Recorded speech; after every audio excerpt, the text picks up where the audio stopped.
حدیث ثقلین میں ارشاد فرمایا کہ میں تمہارے درمیان میں دو گران بھار یعنی دو بھاری چیزیں چھوڑ کے جا رہا ہوں، ایک قرآن اور ایک میری اطرت، اور جو ان دونوں کو تھام گے گا وہ حوض کوثر میں مجھے چاہ کے ملے گا۔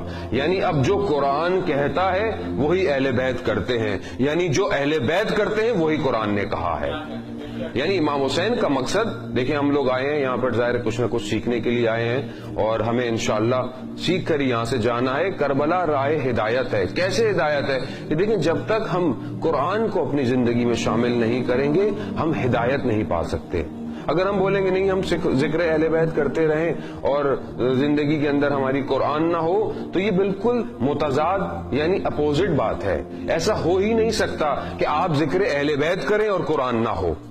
یعنی یہ غلط کانسیپٹ ہے کہ ہم بولتے ہیں کہ نہیں اہل بیت کو الگ سے حملے قرآن، نہیں، ہم یا تو پھر اہل بیت کو نہیں سمجھے یا پھر ہم قرآن کو نہیں سمجھے۔ میثر ابن تمار کو خلیفہ وقت نے کہا کہ علی کی مدح کرنا چھوڑ دو، تو میثر نے کیا جواب دیا تھا؟ میثر نے کہا کہ کیا میں قرآن کی تلاوت چھوڑ دوں؟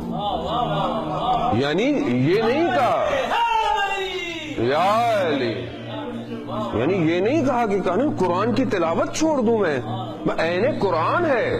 جنگ جمل میں مولا نے یہی تو فرمایا تھا کہ تم ان خالی ڈبوں کو جو نیزوں میں اٹھائے ہیں اور قرآن سمجھ کر تم کہاں گمراہ ہو رہے ہو؟ ارے میں ناطق قرآن ہوں، جو میں تمہیں کہہ رہا ہوں اس پر عمل کرو۔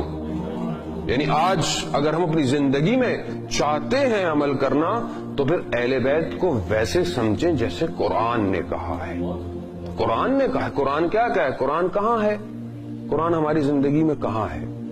ہم تو قرآن کھولتے ہیں، میں اپنی بات کرتا ہوں، جب کسی مردے کا انتقال ہو جاتا ہے اس کو بخشنے کے لیے قرآن کھولتے ہیں، مگر وہ قرآن جو زندوں کو ہدایت نہیں دے پا رہا وہ مردے کو کیا کرے گا؟